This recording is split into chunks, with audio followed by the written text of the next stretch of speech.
विद्या भारती। सखी सहेली। सभी सखियों सहेलियों को मंजू द्विवेदी का सप्रेम नमस्कार। बुआ जी आपको प्रणाम, आपका बहुत स्वागत है कार्यक्रम में। खुश रहो और हमारे सभी श्रोताओं को हमारा भी सादर नमन, ढेर सारा प्यार, स्नेह, आशीर्वाद।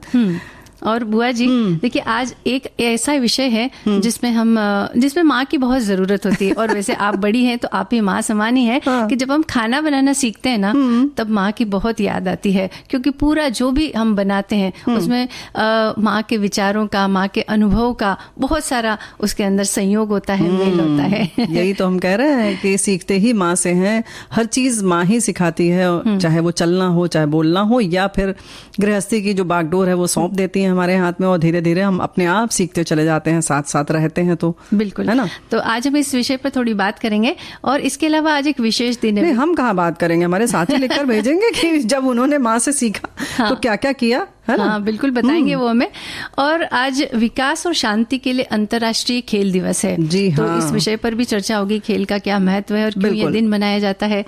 और पर्यटन स्थल में हम चलेंगे आज बूंदी। ये जो जगह है बहुत ही आश्चर्यजनक रूप से कह सकते हैं कि बहुत सारी जो है ना दर्शनीय स्थल अपने में समेटे हुए, तो वहां घूमेंगे। काफी चलना पड़ेगा भाई, बिल्कुल ऐतिहासिक महत्व है बूंदी का। वैसे जब बूंदी की बात आती है ना बुआ जी, तो एक ही बात दिमाग में आती है कि या तो बूंदी का रायता बनाया है हमने, या बूंदी के लड्डू बनाए हैं। लेकिन बूंदी एक घूमने लायक जगह भी है। ये आज हम बताएंगे। बिल्कुल, बहुत सारे साथी हमारे घूम भी चुके होंगे, वो भी साझा करेंगे कि वो गए तो उन्हें वहां कैसा लगा।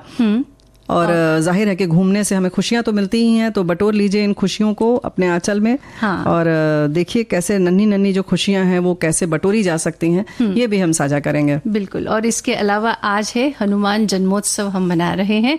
और तो हनुमान जयंती के हमारे सभी श्रोताओं को हम सबकी ओर से ढेर सारी शुभकामनाएं, बधाई, बहुत सारी शुभकामनाएं। और कहते हैं कि मान्यताओं के अनुसार ये बात सामने आती कि हनुमान जी को रुद्रावतार यानी कि भगवान शिव का अवतार माना जाता है, और मंगलवार का दिन उनको समर्पित किया गया है। तो कहते भी है ना कि आज मंगलवार है, महावीर का वार है। हनुमान जी को हम कई नामों से जानते हैं, जैसे बजरंगबली, मारुति या मारुतनंदन भी कहते हैं, यानी हवा के बेटे, अंजनी सुत, पवन पुत्र, संकट मोचन, केसरी नंदन, महावीर, कपीश, शंकर सुवन, और इसके संग संग फाल्गुन सखा भी कहा जाता है, यानी कि अर्जुन के मित्र भी उन्हें कहा जाता है। हाँ, यानी बहुत सारे नामों से जाना जाता है। और कहते हैं कि जब भी कोई हमारे ऊपर कोई मुसीबत आ जाती है तो सबसे पहले हम संकट मोचन को ही याद करते हैं, क्योंकि वो सबकी पीड़ा हरते हैं और हमको दुखों से मुक्ति दिलाते हैं। तो आज हम सभी के लिए ये प्रार्थना करते हैं कि भाई हम सब खुश रहें, खुशहाल रहें, और किसी के जीवन में अगर कोई दिक्कत आए तो वो जल्द से जल्द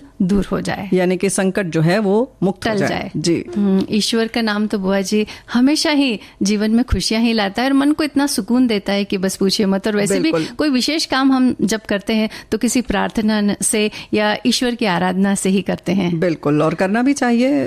हम सब तो यही चाहते हैं कि जो भी काम हम करें वो निर्विघ्न संपन्न हो, और जाहिर है कि खुशियां ही खुशियां रहें सबके दामन में। सबके लिए यही कामना करना ही चाहिए हम सबको, है? बिल्कुल।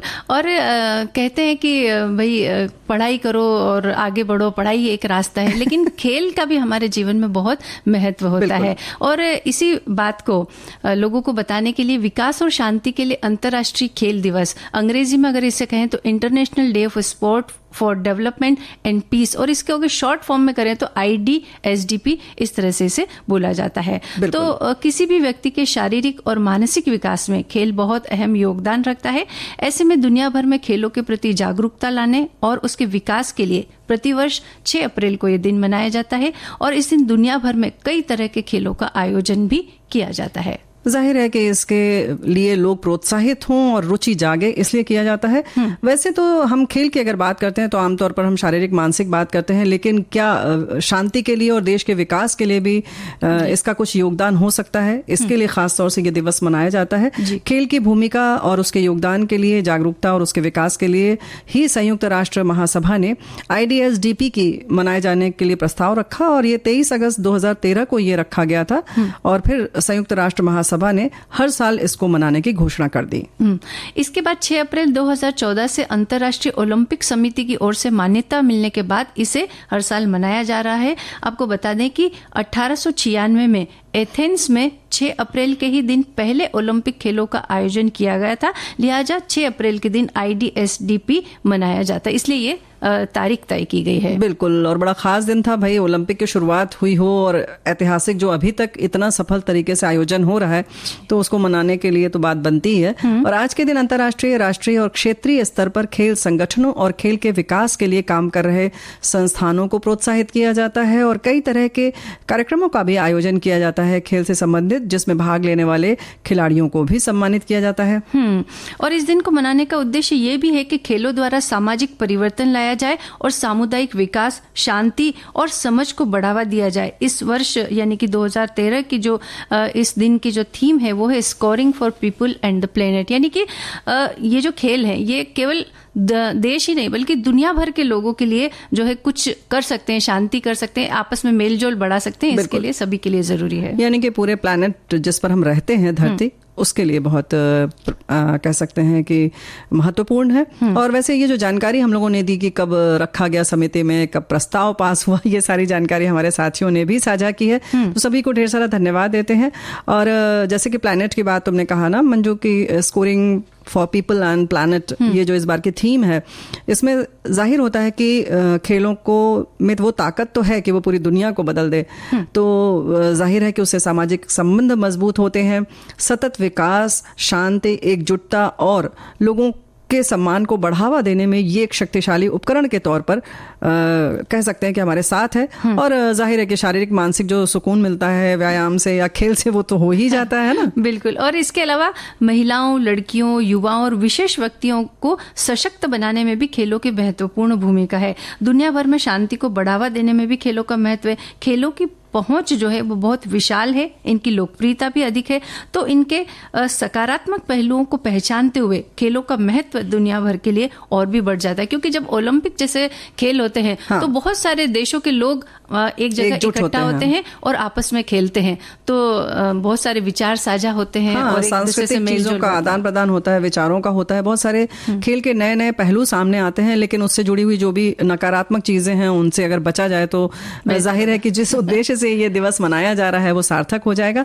लेकिन अगर हम अपने देश की बात करें तो हमारे देश के बहुत सारे खेल जो हैं उनमें अगर हम नाम लें तो हॉकी है, क्रिकेट, फुटबॉल, कबड्डी, टेनिस है, चाहे टेबल टेनिस हो, चाहे लॉन टेनिस हो, खो खो है, गुल्ली डंडा है, बास्केटबॉल है, बैडमिंटन, दौड़, तैराकी, शतरंज, और लगभग हमें लगता है कि अब वो क्षेत्र भी हमारे देश से अछूते नहीं रहे जहां कभी हमारे देश का कोई नाम नहीं था। आज उस क्षेत्र में भी हमारे जो खिलाड़ी हैं वो परचम लहरा रहे हैं। हाँ, और ये तो बाहर जाकर के खेलने वाले खेल हैं, लेकिन कई सारे बुआ जी ऐसे भी खेल है ना जो हम घर में बैठकर ही खेल लेते हैं। जैसे कि छुट्टियों के दिन होते हैं तो छोटे छोटे 7 पत्थर हम ढूंढ लाते थे और उसी से ना खेलना शुरू कर देते थे। और इसके अलावा जो पट्टी पर एक छोटी सी एक आकृति बना लेते, अंग बंग चौक चंग जिसको बोलते हैं, तो वो खेल भी, तो ये भी खेलों की श्रेणी में ही आते हैं, ये भी हमारा मनोरंजन करते हैं। कौड़ी से खेल होते थे, चौसर होता था, ऐसे अंटी गच्ची के तरह के भी खेल होते हैं जो आज लूडो में परिणित हो गया है।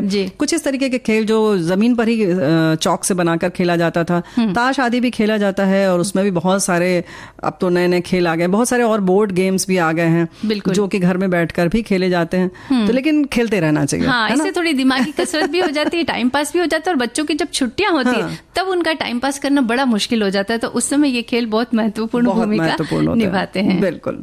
तो बुआ जी, इस तरह पहेलियों को सुलझाना ये भी खेल की श्रेणी में आता है। और कई बार तो पहेलियां इतनी कठिन होती थी कि दिमाग का बहुत ज्यादा इस्तेमाल करना पड़ता था, फिर भी हल नहीं निकल पाता था। वर्जिश तो हो ही जाती थी। और ये तो ऐसा है कि जिसमें पैसा भी नहीं लगता है और मतलब मजा भी आता है, और आपकी गायन शैली भी प्रखर हो जाती है कभी कभी अगर गाने में कुछ आपको बताना है तो।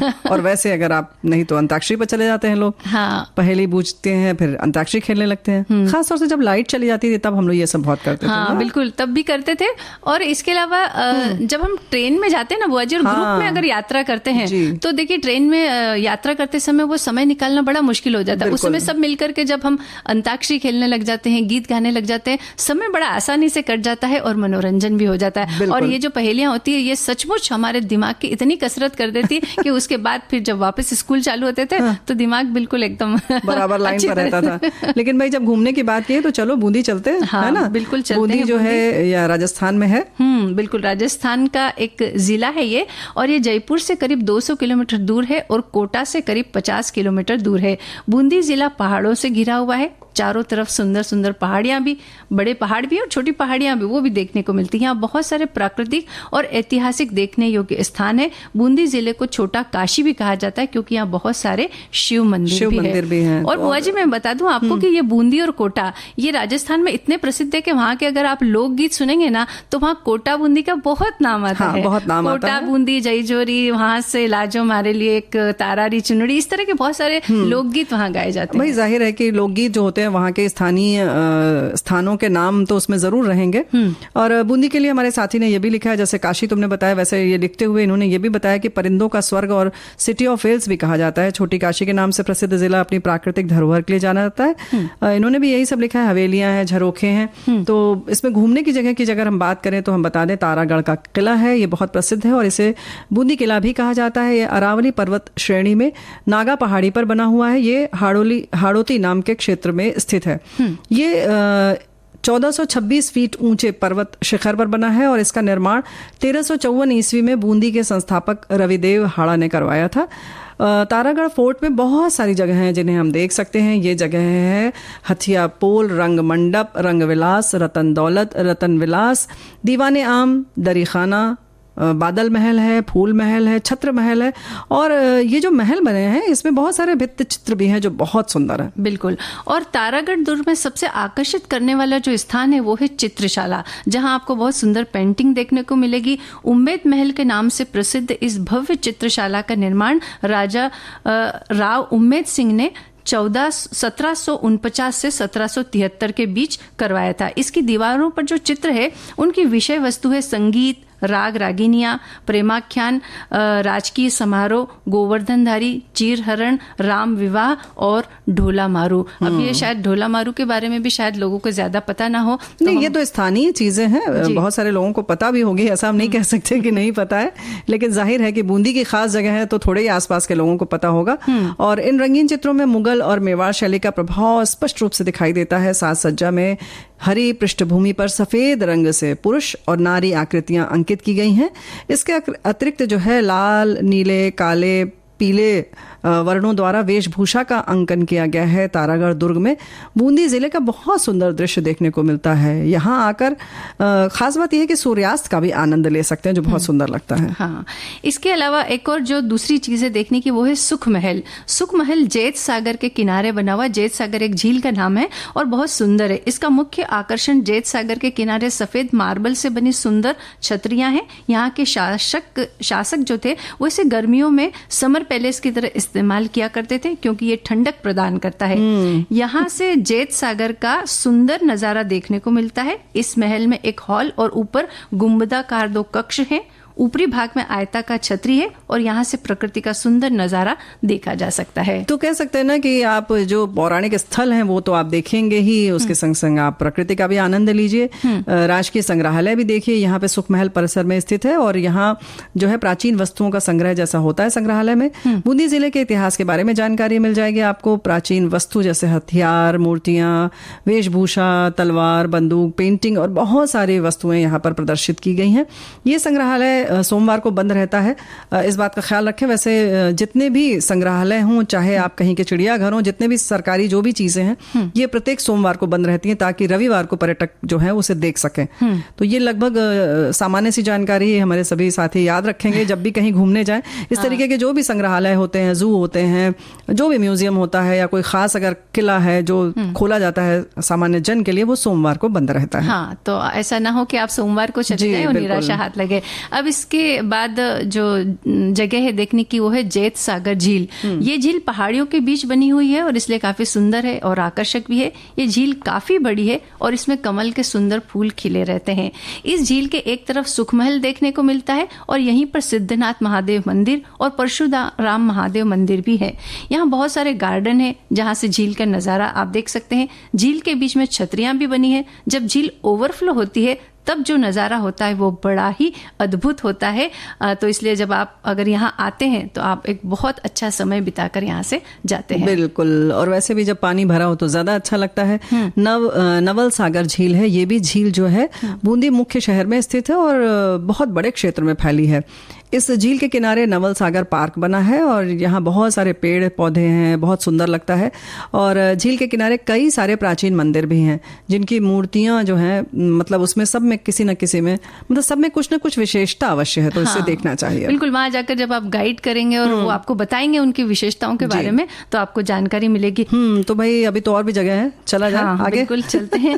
अब हम चलते हैं नागर सागर कुंड, है ना। तो ये कुंड बूंदी मुख्य शहर के मुख्य मार्केट एरिया में स्थित है। इस कुंड में नीचे तक जाने के लिए सीढ़ियां बनाई गई है जो बहुत आकर्षक लगती है और इसका निर्माण 1871 से 1875 के बीच करवाया गया था। ऐसे ही रानी जी की बावड़ी, ये भी मुख्य शहर में ही है और इसकी दीवारों पर, प्रवेश द्वार पर, कंगूरे और स्तंभों पर सुंदर नक्काशी देखने को मिलती है। बावड़ी में भी नीचे उतरने के लिए 100 से अधिक सीढ़ियां हैं और इस बावड़ी में अलंकृत द्वार, सुंदर तोरण, देवी देवताओं की प्रतिमाएं और भित्त चित्र बने हैं। बावड़ी में पश्चिम दिशा से उतरने के लिए सीढ़ियां बनी हैं और सीढ़ियों के निकट दोनों ओर राजपूत शैली के 12 स्तंभों से युक्त छतरियां हैं। इसके प्रवेश द्वार की छत जो है मेहराबदार है और दोनों द्वार के ऊपर भी 8 स्तंभों वाली एक एक छतरी बनी हुई है। और इसके बाद जो एक और आकर्षण है वो है 84 खंभों की छतरी और ये मुख्य बूंदी शहर में स्थित है और बहुत खूबसूरत है। ये एक बड़े चबूतरे के ऊपर बनी हुई है। इस छतरी में 84 खंभे हैं जो इस छतरी का मुख्य आधार है। ये छतरी 2 मंजिला है। इस छतरी के चारों ओर लगी पत्थर की जो पट्टियां हैं उस पर बड़ी आकृतियों के हाथी, घोड़े और अन्य पशुओं की आकृतियां उकेरी गई हैं। साथ ही शिव पार्वती, राधा कृष्ण, विष्णु का वाराह अवतार, ब्रह्मा जी की उत्पत्ति, ढोला मारू, गजलक्ष्मी, समुद्र मंथन जैसे पौराणिक विषयों को बहुत मनमोहक और आकर्षक ढंग से यहाँ उकेरा गया है। छतरी के अंदर की छत पर अप्सराओं, संगीतज्ञों के साथ साथ हाथियों की लड़ाई, नृत्य, बांसुरी और बीड़ा बजाते हुए लोग, हिरण आदि श्रृंगार से सुसज्जित नायिकाओं के मनमोहक भित्त चित्र भी अंकित हैं। और इसके अलावा भी कई सारी जगह हैं जहां आप घूम सकते हैं, जैसे कि बाणगंगा, शिकार बुर्ज, चौथ माता मंदिर, रामेश्वरम जलप्रपात, इंदरगढ़ का किला, केशवराय मंदिर, राजराजेश्वर मंदिर, दुगारी का किला, रतन सागर झील, भीमलत बांध, हिंडोली का किला, क्षार बाग और ऐसी बहुत सारी जगह हैं जहां पर आप घूम सकते हैं। तो बुआ जी तो भाई देखो ऐसा मतलब हम फिर हाजिर हो गए क्योंकि अभी पहुंचना है और कहाँ से पहुंचना ये बताना पड़ेगा। क्योंकि तो बारिश के बाद जो है वो माहौल अच्छा हो जाता है तो मौसम का ख्याल रखना चाहिए क्योंकि भाई राजस्थान है, सभी जानते हैं कि सर्दियां भी जबरदस्त पड़ती हैं, गर्मी भी उतनी ही तेज पड़ती है।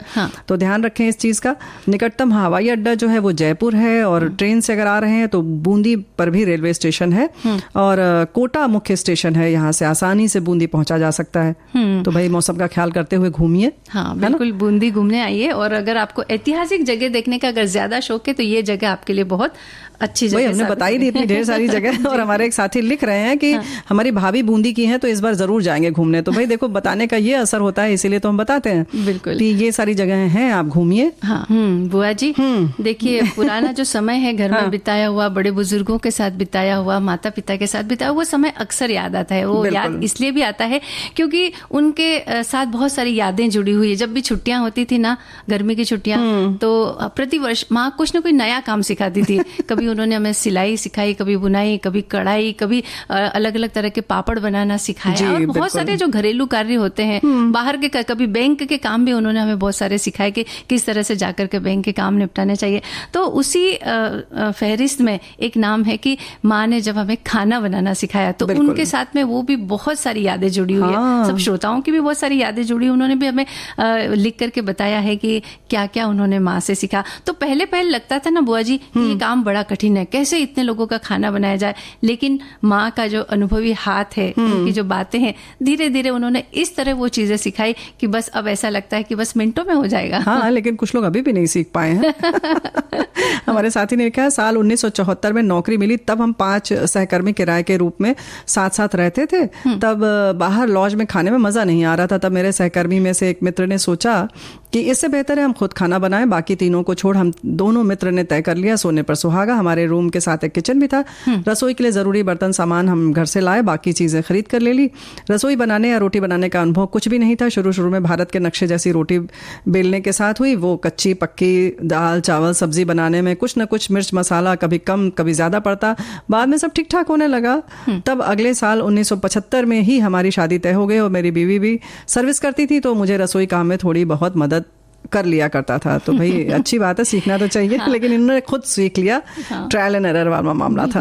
बुआ जी एक बात यहाँ पर और भी महत्वपूर्ण है कि जब शुरुआत में हम खाना बनाना सीखते हैं ना, तो खाना बहुत बड़ा उटपटांग बनता है। रोटी जैसे कि इन्होंने लिखा कि नक्शे की तरह बनती है, दाल में कभी नमक है नहीं है ज्यादा है, लेकिन हमारे जो माता पिता है वो उस भोजन को भी बड़े चाव से तारीफ करके खाते हैं। तब लगता है बहुत एक संबल मिलता है और लगता है कि नहीं, हम भी इस बात में या इस काम में माहिर हो ही जाएंगे। एक श्रोता हमारे ये लिखते हैं कि माँ ने खाना बनाना सिखाया, पर आप जानती हैं जब हम संयुक्त परिवार में रहते हैं तो वहां पर सिर्फ माँ की ही जिम्मेदारी मात्र नहीं रह जाती। घर में चाची दादी बुआ सबसे सीखने मिलता है। मैं उन सौभाग्यशाली में से हूँ जिसने सिर्फ माँ ही नहीं बल्कि घर के सभी बड़ों से सीखा और आज मेरे हाथों का खाना सबको पसंद आता है। मेरी माँ ने सबसे पहले आटा उसनना सिखाया और मेरे हाथों से गुथा आटे की तुरंत आप नरम रोटियां बना सकते हैं। यही मेरी ट्रेनिंग है। क्या बात है। हमारी साथी लिखती है, वाह सुंदर विषय। मैट्रिक परीक्षा के बाद भात और रोटी बनाना सीखा। आटा के चकले पर रखकर हाथ और चकले को घुमाती थी तो गोल रोटी बनाने के लिए तब नानी ने बताया तुम्हें नहीं घूमना है, परथन लगाकर अपने हाथ को गोल गोल हल्के हल्के घुमाना है, तब रोटी घूमे। तो मतलब रोटी को घुमाना है। पर उस समय तो ये बड़ी कठिन लगती थी, रोटी घूमती ही नहीं थी, चिपक जाती थी। परथन ज़्यादा लगाने पर रोटियां कड़ी कड़ी हो जाती थी, जिसे कोई खाना ही नहीं चाहता था। तो इन्होंने फिर भाई मुस्कुराता हुआ चेहरा भी भेजा है। फिर इन्होंने लिखा कि पर नाना जी ने उसे दूध में डालकर खाते थे। हाँ। क्या बात है भाई, देखो बच्चे जो होते हैं ना ऐसे। हाँ, तो नाना जी उसे दूध में डालकर खाते थे। फिर नानी सारा रोटी बना लेती थी, 4 आटे की लोइयां छोड़ देती थी जिसे हम खुद बनाते थे और खाते थे। शादी के बाद ससुराल में आकर तो इतनी रोटियां बेली कि पूछिए मत। एक जन बेलती थी तो दूसरी जन कोयले के चूल्हे पर सेकती थी। हाँ, यानी मेंबर ज्यादा हो तो 2 मिलकर काम करना पड़ता है। और एक हमारी और साथी ये भी लिखती है कि जब मैं 7 साल की थी मेरी मम्मी का ऑपरेशन हुआ था। मेरी मम्मी ने पलंग पर सोते सोते खाना बनाना सिखाया था। 1 महीने के आराम में मम्मी ने काफी कुछ सिखाया। सबसे बड़ी बात तो ये थी कि 7 साल की उम्र में मैंने पूरन पोली बनाई जो आज मेरी पहचान बन गई है। मेरे घर खाने पर आने वाले पूरन पोली और मालपुए और दूध पाक की फरमाइश करते हैं। क्या बात है। तो भाई देखिए ऐसा है कि भाई करत करत अभ्यास थे तो चीज़ें जो होती हैं आप उसमें पारंगत हो जाते हैं, एक तरीके से एक्सपर्ट हो जाते हैं। लिखा है मेरे माता पिता दोनों नौकरी पेशा थे और कभी कभी माता जी को स्कूल जाने में देर होने लगती तो बड़ा होने के नाते मुझे ही कहती कि दाल चावल का कुकर चढ़ा लेना, कितना पानी दाल में डालना है चावल में डालना बता देती। कुकर के प्रथम पार्ट से शुरू करते हुए सब्जी रोटी बनाना सीख लिया। बेरोजगारी के दिनों में तो ये रोज का ही काम था, लेकिन नौकरी में आने के बाद अकेले रहने पर यह सब काम आ गया। और इसके अलावा कभी पत्नी की तबीयत ठीक ना हो तब भी भूख लगती तो उस दिन भी ये विद्या काम आ जाती थी। पता नहीं अपने देश में पुरुषों का किचन में घुसना बुरा क्यों समझा जाता है। तो और आजकल की तो ये जरूरत बन गया बुआ जी, क्योंकि बच्चे जो है पढ़ाई के लिए बाहर जाते हैं, अकेले रहते हैं, चाहे लड़का हो या लड़की, तब भोजन बना अगर आता हो तो खुद बना करके खा सकते हैं भाई। लेकिन हमारे साथी ने कहा ना जैसे कि पत्नी बीमार पड़ जाती है तो ऐसे समय में भी कितना आवश्यक है। तो चीजें जो है हुनर जो है वो हमेशा काम आता ही है। है ना। एक और श्रोता का कमेंट पढ़ लेते हैं, उसके बाद गीत सुनवाएंगे कि खाना बनाना तो मुझे मेरे बाबा ने सिखाया था, पर जब 8वीं कक्षा में थी तब माँ दादी के साथ सवेरे तड़के चाय पीकर जाती थी खेत में और बाबा ड्यूटी पर 9 बजे जाते थे। गांव में ही उनकी पोस्टिंग हुई थी सरकारी दवाखाने में और स्कूल में 11 बजे जाती थी। एक बहन सवेरे तो बाबा मुझे सब्जी काटना, प्याज काटना, कैसे धोकर बघारना, तेल मसाले कितने डाले, फिर आटा कैसे गूंथे, रोटी कैसे बेले, ये सब सिखाते थे। एक बात मैं रोटी उनके जैसी आज तक नहीं सीख पाई, पर छोटी सीखी, पर मैं सब्जियां बनाने में माहिर हूँ। आज भी गांव गई हम बहनें तो एक रोटियां तो मैं सब्जियां और चावल बना लेती हूँ। सबसे छोटी पहले जैसी रानी के ठाट में आराम कर मजे से खाती है। जहाँ 3-4 बहनें हो ना बुआ जी, वहाँ ये समस्या आती है। समस्या कह सकते हैं, ये तो एक रवायत होती है। कहीं कहीं छोटी बहनें काम करती हैं, बड़ी आराम करती हैं। ये तो निर्भर करता है कि कौन पहले क्या चीज ले लेता है। तो ये अपना अधिकार लेने की बात है। बुआ जी, और कुछ श्रोताओं ने भी अपने अनुभव लिख भेजे हैं, तो वो भी बताते हैं। एक हमारे साथी लिखते हैं कि भाई बहनों में बड़े होने के कारण क्लास 5th की गर्मी की छुट्टियों से माँ ने चाय और नूडल्स ब्रेड सेकना सिखाया। एक बार भिंडी बनाया तो थोड़ा धोया, इतना मन लगा कर कि भिंडी पकने में गीली सी हो गई। अच्छा, इतना धो दिया।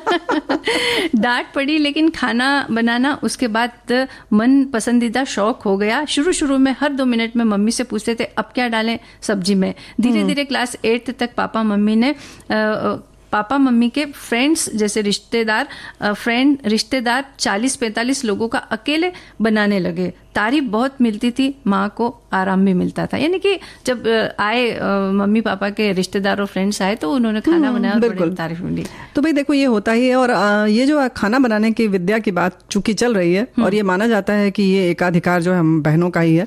तो ऐसा नहीं है, हमारे साथियों ने भी बहुत सारी चीजें साझा की हैं। ये हमारे साथी लिखकर भेज रहे हैं, यानी कि हमारे भाई बंधु हैं ये लोग। माँ से तो खाना बनाना सीख नहीं पाए, पहले पढ़ाई के लिए बाहर रहे, फिर जब उनके पास रहने का समय आया तो वो हमें छोड़ गई। मुझे खाना बनाना मेरी नानी जी ने सिखाया। कई तरह के मसाले और चटनियों की रेसिपी उनके हाथों से लिखी हुई मेरे पास उनकी धरोहर के रूप में है, जिन्हें मैंने बहुत संभाल कर रखा है। अचार, मुरब्बा वगैरह बनाना भी मैंने उन्हीं से सीखा। वे बहुत अच्छा खाना बनाती थी, खास तौर पर गेहूं के आटे का हलवा। आज वो भी हमारे बीच नहीं है, पर उन्होंने हमें बहुत कुछ सिखाया है जो आज हमारे काम आ रहा है। तो भाई क्या बात है। और आटे का हलवा बनाना ये वाकई बड़ी हुनर की चीज है। हाँ, और सिर्फ बड़े बुजुर्गों ने, नानी ने, दादी ने केवल हमें खाना बनाना ही नहीं सिखाया बुआ जी, कि मसालों की सार संभाल किस तरह की जाए ये भी उन्होंने सिखाया। इसके अलावा किस में कौन सी चीज डाले तो वो स्वास्थ्य के लिए अच्छी रहेगी, कौन सी चीज नहीं डालना चाहिए, कौन सी हानिकारक है, ये सब भी जो गुर है ये भी उन्होंने हमें सिखाया। तो वो एक धरोहर के रूप में हमारे पास हमेशा सुरक्षित रहते हैं। और एक श्रोता लिखते हैं कि बचपन में खाना बनाना सीखने की बात से याद आ रहा है कि बड़े परिवार में इतनी चाची, ताई और नानी, घर में मामियां, सब हम ही लोगों का लाड किया करती थी। अपना नंबर तो आता ही नहीं था, फिर भी मम्मी ने कुछ सिखाया, रोटी सिखवाई। मजे की बात यह हुई कि पढ़ते पढ़ते मेरी शादी हो गई। ससुराल में अंगीठी पर खाना बनता था। मुझे रोटी सेकने को कहकर सासू माँ ऊपर अपने कमरे में चली गई। जब आई तो कुछ रोटियां सेक कर पीछे अलग से रखती जा रही थी छुपाकर। मम्मी जी बोली वहां क्यों रख रही हो? तो मैंने धीरे से कहा मैं खा लूंगी। वो जल गई थी, फिर करते करते सीख गई। तो भाई ऐसा तो नहीं कि सारी जल गई थी, किसी खाने के लायक नहीं बची थी। वैसे हम बहनें यही करते हैं, जो थोड़ी बहुत 19-20 रोटियां होती हैं, 19 रोटी होती है, वो हम किनारे रख देते हैं या सबसे नीचे रख देते हैं कि हम खा लेंगे, लेकिन बाकी लोग अच्छे से खाएं। हालांकि दूसरों के लिए अच्छी रोटी। जी, तो ये तो एक अपने अपने स्नेह की बात है, परिवार के लिए एक सम्मान की बात है। जी बुआ जी, जो खाना सीखने की बात चल रही थी, एक हमारी जो श्रोता है वो लिखती है कि आज मेरे बेटे ने बनाया खाना सवेरे। मेरे ऑपरेशन के बाद माँ चली गई है गांव, तो वो ही बनाता है खाना। तो ऐसी बड़ी बड़ी खुशियां हैं इन छोटी छोटी बातों में कि जब हमारी तबीयत खराब हो और बच्चे अगर खाना बना के देते हैं तो मन को कितनी खुशी मिलती है। मन को खुशी मिलती है। लेकिन उससे पहले एक बात जरूर साझा करेंगे कि खाना बनाना सीखना कितना जरूरी है। कि कभी कभी जब आपके पास ऐसी इमरजेंसी आती है और आपको बनाना पड़ता है और आपने ध्यान नहीं दिया है तो क्या स्थिति होती है। इसमें एक वाकया याद आ रहा है कि हमारे एक साथी थे, वो पुरुष मित्र थे, वो बाहर कहीं गए और उन्हें जरूरत पड़ी ऐसे ही। फिर लगा कि बहुत दिन से बाजार में खाना खा रहे हैं, चलो दाल बना लेते हैं। दाल तो बहुत आसान है, नमक हल्दी डाला और चढ़ा दिया। तब कुकर नहीं होता था, पतीले में उन्होंने भगोने में दाल चढ़ा दी, नमक डाल दिया, हल्दी डाल दिया, और वो पानी जब लाल हो जाता है, अब हमारे सब साथियों को याद आ रहा होगा कि कैसे वो नमक हल्दी जब पड़ता है दाल में और उसका पानी लाल हो जाता है। अरहर की दाल जब बनती है तो उसका जब लाल हो गया पानी तो वो घबरा गया, उन्होंने गिरा दिया पानी, फिर नमक हल्दी डाला, फिर चढ़ाया, फिर पानी गिराया। तो 5-6 बार उन्होंने ये क्रिया की जब, तो उसके बाद अंत में उन्होंने वो दाल फेंक दी। उन्हें लगा कि कुछ तो गड़बड़ है, ये पानी लाल रंग का क्यों हो रहा है। लेकिन अगर जरा भी ध्यान देते और सीख चुके होते तो उन्हें ये पता होता कि ये फिर बाद में पक के पीली हो जाएगी ये दाल। तो इस तरह से ध्यान देने से बहुत जरूरी है। क्योंकि कभी कभी हम फंस जाते हैं और जरूरत आ ही जाती है। बिल्कुल। तो आना सब चीज चाहिए। और ये जो छोटे छोटे टिप्स है ना, ये हमें हमारे घर की बड़ी बुजुर्ग महिलाएं हैं, वही हमें सिखाती है। यानी गुरु की जरूरत हमेशा हर जगह पर होती है। कहीं कहीं नाना नानी भी है भाई। जी बिल्कुल। और इन्हीं बातों से हमें खुश हो जाना चाहिए कि हमने खाना बनाना सीख लिया, या आज अच्छा भोजन बना, या सबने तारीफ की। और वैसे खुश रहना तो सब चाहते हैं बुआ जी, लेकिन खुशी उनके पास से कब गुजर जाती है ये उन्हें पता ही नहीं चलता। उन्हें किसी बड़ी खुशी का इंतजार रहता है, लेकिन हम आपको बताते कि खुशी कोई ऐसी चीज तो है नहीं कि दुकान पे मिलती है उसे खरीद लाएं। ये तो एक मन की अवस्था होती है, और मन को अगर आपने तैयार किया है खुश रहने के लिए तो आप हमेशा खुश रह पाएंगे, अन्यथा बड़ी बड़ी बातें भी आपको खुश नहीं कर पाएंगे। या यूं कहें कि अगर एक खुशी हमारे पास आई तो हम अगली का इंतजार जो करने लगते हैं, तो जाहिर है कि जो ये समय है हमारे पास, हम उसे भी गंवा देते हैं कहीं ना कहीं अगले की प्रतीक्षा में। या यूं कहें कि कभी कभी तो हम अतीत की अपनी जो गुजर चुका है उसको याद कर दुखी होते हैं कि वो समय क्यों गुजर गया, बहुत खुशी भरा वो दिन था। फिर जाहिर है कि हम इसके लिए कहीं ना कहीं कोई महंगा सामान खरीदने चले जाते हैं या किसी अन्य पदार्थों का सेवन करने लगते हैं, ताकि जो वर्तमान है उससे हम कहीं दूर हो जाएं, या हम इसको भुला दें कहीं, या कहीं हमारे अवचेतन मन में चला जाए, हम इसको देख ना पाए। तो कहीं ना कहीं ये पलायनवादी प्रवृत्ति होती है, और ये तो खुशियां नहीं देती। बिल्कुल। और इसके बाद हमें इंतजार रहता है कि कुछ और चीज खरीदेंगे तब हमें कोई बड़ी खुशी मिलेगी, लेकिन होता यह है कि ये जो भौतिक चीजें हैं ये हमें ज्यादा दिनों तक खुश नहीं रख पाती है, बल्कि इन छोटी छोटी घटनाओं में ही खुशी महसूस। तो असली खुशी महसूस करने के लिए हमें अपने अंतरतम की आवाज को सुनना होगा, उसे पहचानना होगा, और नजरों और मन को कुछ इस तरह से हमें तैयार करना होगा कि छोटी छोटी बातों में भी खुशी नजर आने लगे, तभी हम खुश रह पाएंगे। जी हाँ, बिल्कुल। इसीलिए तो कल दिवस मनाया हम लोगों ने, अंतरात्मा दिवस। और शायद इसीलिए कि हमको अपने अंदर झांकना होगा, देखना होगा। बाहर की चीजों में हम कब तक भागते रहेंगे। और वैसे भी जैसे होता है ना कि अभी कोई छोटी सी चीज आ गई, अब जैसे हम पहले बहुत छोटी छोटी चीजों में, किसी घर में मिक्सी आ गई, किसी ने टेलीविजन खरीद लिया, तो हम कहते चलो सेलिब्रेट करते हैं, यानी खुश होते थे। अब लगता है अरे ये क्या है, अरे टीवी खरीदना तो बड़ी सामान्य सी चीज है, इसमें क्या खुश होना। अरे साइकिल ही तो खरीदा है, कार ही तो खरीदा है, कोई खास कार खरीदते मतलब कम से कम 20-30 लाख वाली तब देखा जाता है ना। तो अब लोग संकोच भी करते हैं, इनसे क्या पार्टी मांगना, अरे इनके पास तो बहुत पैसा, इन्होंने ये खरीद लिया तो क्या हो गया। ऐसा नहीं है, आसपास खुशियां तलाशिए। अपने पास में अगर तितली भी उड़ रही है तो उसे देखकर खुश होइए। हाँ, बच्चे की किलकारी देख करके खुश हो सकते हैं, घर की बगिया में अगर कुछ फूल खिले तो उन्हें देखकर खुश हो जाइए। और प्रकृति से तो हम खुश रहना बहुत अच्छी तरह से सीख सकते हैं। बुआ जी देखिए, कई बार ओलावृष्टि हो जाती है, तेज गर्मी पड़ती है, सब कुछ मुरझा जाता है, लेकिन अगले ही पल जब थोड़ा सा मौसम बदलता है, फिर से पत्तियां खिल जाती है, फिर से फूल खिल जाते हैं, और फिर से प्रकृति हरी भरी हो जाती है। तो रोज देखो सुबह सूरज फिर से निकलता है ना, उतनी खुशी के साथ। बिल्कुल। तो इन सब बातों से भी हम खुश रहना सीख सकते हैं। बिल्कुल। हाँ, तो बुआ जी हम बस इन छोटी छोटी खुशियों का उत्सव मनाते रहें, सब खुश रहें। इन्हीं शुभकामनाओं के साथ आज के कार्यक्रम का समापन करते हैं। इजाजत दीजिए आप सभी को मंजू द्विवेदी और प्यारी बुआ का नमस्कार।